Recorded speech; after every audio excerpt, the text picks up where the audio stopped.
Kali ini kita akan membahas 6 kebutuhan dasar manusia yang bisa membuat manusia tersebut nyaman bekerja di suatu perusahaan, baik kita yang bekerja di perusahaan tersebut ataupun tim kita yang bekerja di perusahaan kita. So, ini dia.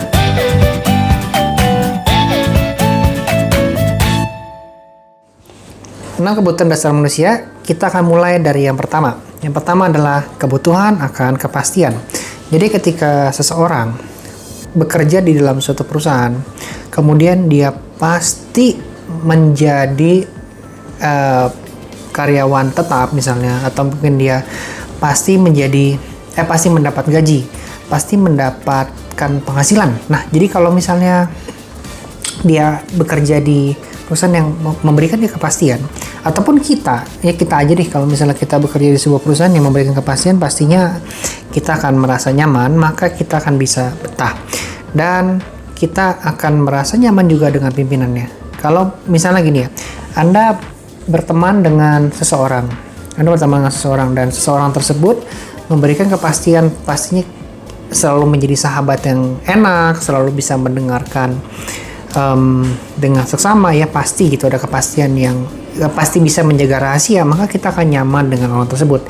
Jadi kebutuhan akan kepastian itu tentunya harus bisa dipenuhi. Yang berikutnya adalah yang nomor 2, kebutuhan akan rasa aman. Jadi kalau misalnya kita ataupun ada tim yang bekerja bersama kita bisa memberikan rasa aman, rasa perlindungan, rasa kenyamanan, ya. Jadi orang akan aman, akan senang sama kita, akan pengen kerja bareng, ataupun kita merasakan mendapatkan keamanan, ya, maka kita pun pastinya akan merasa nyaman juga. Misalnya gini, kita sudah kasih job desk ke dia, terus ketika kita sudah kasih job desk, cuman kita tidak mensosialisasikan, maka ketika dia tiba-tiba terjun sendiri tanpa ada kayak pengantarnya gitu, maka dia akan merasa tidak aman, merasa tidak nyaman, dan itu membuat porsi kinerjanya tidak bisa berjalan dengan maksimal, ya. Jadi memang kita harus memastikan keamanan itu terlindungi. Nah, atau mungkin kalau Anda gini, tunjangan kesehatan. Jadi kalau sebuah perusahaan bisa memberikan tunjangan kesehatan misalnya berupa BPJS, itu orang akan lebih senang. Kenapa? Karena dia mendapatkan namanya rasa aman. Nah, ya. Jadi kita sudah bahas dari satu kepastian, yang kedua keamanan. Yang ketiga, kebutuhan akan bersosialisasi. Jadi kalau misalnya dalam sebuah perusahaan itu bisa memberikan sosialisasi yang enak, terus tenang, kedamaian, kebahagiaan gitu kan, maka orang akan nyaman dan enak kerja di sono. Misalnya kita sendiri pun nggak nyaman sama orang, maka kita akan membuat orang lain nyaman supaya kita sendiri bisa enak kerja sama dia. Tim juga sama. Kalau dia sama teman-temannya bisa ngomong, bisa bercanda, bisa asik, bisa ketawa, bisa happy gitu pada saat bekerja, maka itu bisa memunculkan rasa kenyamanan, ya. Jadi pastikan kita menciptakan lingkungan sosial yang harmonis, yang nggak ada sirik-sirikan gitu kan, yang saling membantu, saling gotong royong, dan itu membuat rasa sosialisasi di tiap orang itu jadi enak waktu kerjanya. Yang keempat, kebutuhan akan kuasa. Nah, ngomongin soal kuasa gini loh, bukan berarti dia harus mengepalai banyak orang gitu kan, atau mengepalai ribuan orang gitu, bukan gitu ya, atau dia memegang jabatan tertentu gitu, bukan. Poin di sini lah kuasa gini. Kalau dia hal tersimpel nih, menguasai sebuah pekerjaan, ya, yang rutinitas, maka dia akan betah terhadap perusahaan tersebut. Kayak kita aja nih, kita sudah terbiasa melakukan pekerjaan yang sering kita lakukan, maka kita akan merasa nyaman dan merasa suka, dan tentunya kita akan merasa happy karena sudah menguasai pekerjaan tersebut, melakukan tanpa harus berpikir. Kita pun harus bisa mengedukasi tim kita, kalau memang Anda seorang business owner, mengedukasi tim kita supaya dia menguasai pekerjaan, at least ketika dia menguasai pekerjaan, dia nggak stres, dia nyaman, dan dia expert, dan dia bisa memberikan dia bisa memenuhi kebutuhan berikutnya, adalah namanya kontribusi. Oke? Ini dia. Nah, ngomongin soal kebutuhan kontribusi, itu kontribusi adalah sebuah kebutuhan di mana orang butuh pengakuan, ya, butuh pengakuan, sehingga ketika dia butuh pengakuan, dia membutuhkan kontribusi gitu ya. Pengakuan misalnya dianggap ada lah, dianggap memberikan sumbangsih lah gitu ya. Dengan adanya sumbangsih maka dia akan mendapatkan reward misalnya berupa pujian, berupa pengakuan gitu. Wah, kamu hebat, kamu ada. Jadi memang ada, orang itu nggak bisa diam. Memang dia didesain untuk bisa memberikan kontribusi, baik itu baik ataupun buruk ya. Cuman ya pengennya kita yang baik dong, untuk kemajuan perusahaan tentunya atau kemajuan kehidupan pribadinya. Maka kebutuhan kontribusi harus dipenuhi dengan cara apa? Dengan cara dia menguasai kerjaan dulu, dia bisa menguasai jabatannya, dia bisa menguasai dirinya, maka dia bisa memberikan kontribusi kepada masyarakat sehingga dia akan mendapatkan pengakuan, kasih sayang, ya, dia akan mendapatkan yang namanya perhatian, dan itu akan membuat manusia menjadi lebih happy, lebih bahagia. Kebutuhan berikutnya adalah kebutuhan petualangan. Saya kasih contohnya adalah gini, kalau orang ngerokok nih ya, orang ngerokok itu sebenarnya biasa aja sih, seperti orang ngerokok. Tapi kalau pada awal-awal dia merokok nih, biasanya dia dimarahin kalau ketahuan merokok.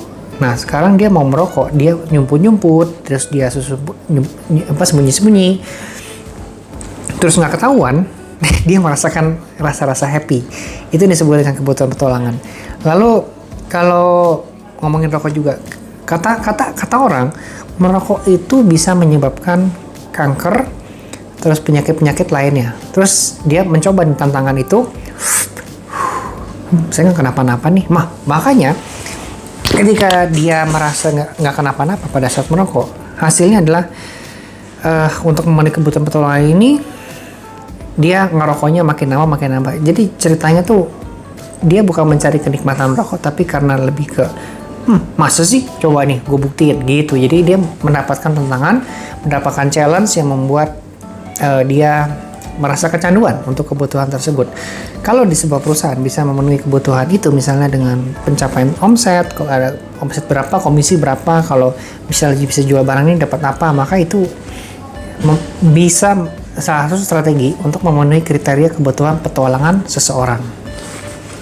Manusia itu pilihannya cuma dua, ya, bertahan dan mati, atau dia maju dan bertumbuh, ya. Jadi kalau misalnya dia diem atau dia malah turun ke bawah, itu biasanya dia malah jadinya mati. Nah, pilihan manusia itu cuma dua, bertahan mati atau tumbuh ke atas. Jadi kebanyakan manusia akan memilih bertumbuh semakin lebih baik setiap harinya. Makanya sebagai seorang manusia atau yang mungkin Anda punya bisnis, kita akan bagus kalau bisa sering sharing kepada tim kita, pemikiran kita, ilmu kita, dan kita nggak pelit ilmu kepada tim kita. Jadi ketika tim bertumbuh, otomatis ya si bisnisnya juga akan bertumbuh, dan juga ownernya juga akan bertumbuh.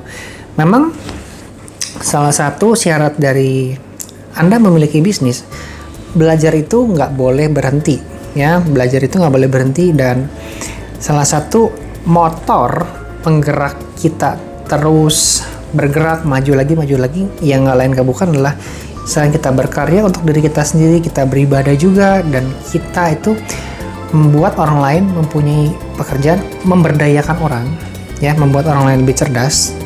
Nah, itu selain kita lebih baik, lebih maju, kita juga bisa menjadi bahagia, ya.